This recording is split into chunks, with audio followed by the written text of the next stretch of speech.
Hey everybody, it's Kylie and welcome back to my channel. So today I'm going to be showing y'all how to do the invisible join. This method works with any type of hexagon or granny square. No matter what you're trying to join, it will work. And that's what I've used here on these hexagons. Now if you're wanting the pattern for these hexagons, it is here on my YouTube, and I will try to remember to put the link down in the description on my blog. But I'm going to be showing y'all how to do this invisible join.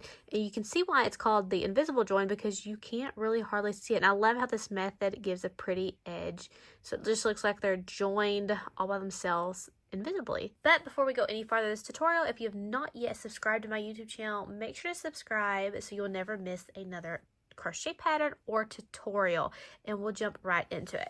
So to get started, all you're going to need is whatever color of yarn you're going to join your squares or hexagons with. Since I have so many colors going on in here, I'm just using white yarn. And I am going to get started up here. I'm going to just add on to what I've got, but the same basic concept's going to apply if you're just starting out to join. You can do it with just 2 squares, or I'm going to add on to my blanket here. So the only thing you need to know for this type of join is you need to know the difference between the front loop of your work and the back loop.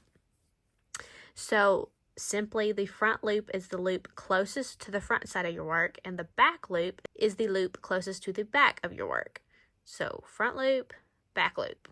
So I have a pretty good length of yarn here on my yarn needle. You can work with however long of a piece that you're comfortable with working with. I can do quite a bit. But to do this, so this is the front side of my blanket, or if you're taking your hexagons or squares, you're going to face the right sides together.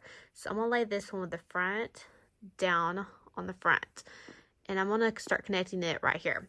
So what I'm going to do is my corner, you're going to have to find your corners. My corners are chain 2 spaces for this particular pattern.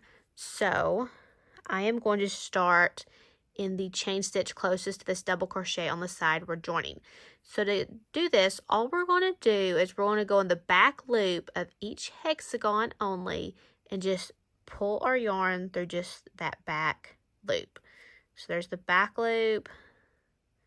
Okay, over here, here's my 2 loops, and the back loop's the one closest to the back of that hexagon. So it's going to be the back loop like so. And we're going to pull our yarn. I'm going to leave a pretty good tail because I'm going to have to knot this and weave it in. So I'm going to leave a good tail there.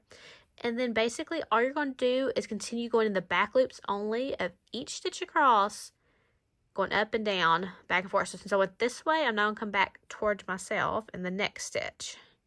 So I'm going to find the next stitch, back loop, and then the back loop of the next stitch of the other side, like so. And then we'll just keep repeating that all the way across. So, next stitch. And the main thing is, you gotta remember, is you're just doing the back loops. And we'll just continue that. Going back and forth.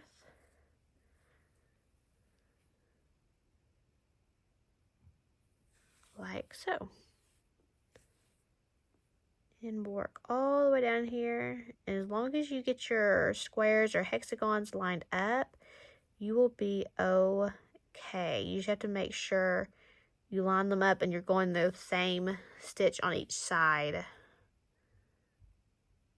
because if you don't, then they'll get off. But it's really easy just to pull this out if you do mess up. You just take your yarn needle off and just pull it all out. It's really easy. Just like so.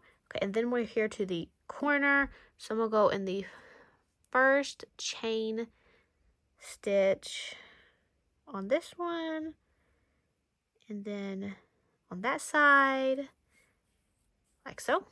And you can just flip it over, and that's what it looks like. And if you can see too much white, you just kind of tighten that there, so then you can't see the white. So you just pull it tight. Okay, so now that I've finished seaming these sides of the hexagon together, we're now going to do this side. And this concept's going to apply to whether I had joined 2 hexagons and you're grabbing another hexagon, adding it to your blanket, or if you already have some here that are joined like this.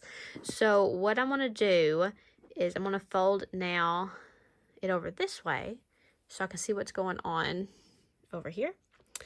And since we done that, I am now going to find the chain stitch closest to these first double crochets here on these two.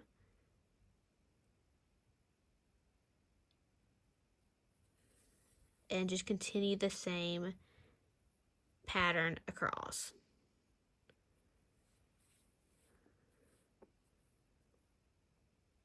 And then you'll just repeat that and keep adding whether it's hexagons or squares.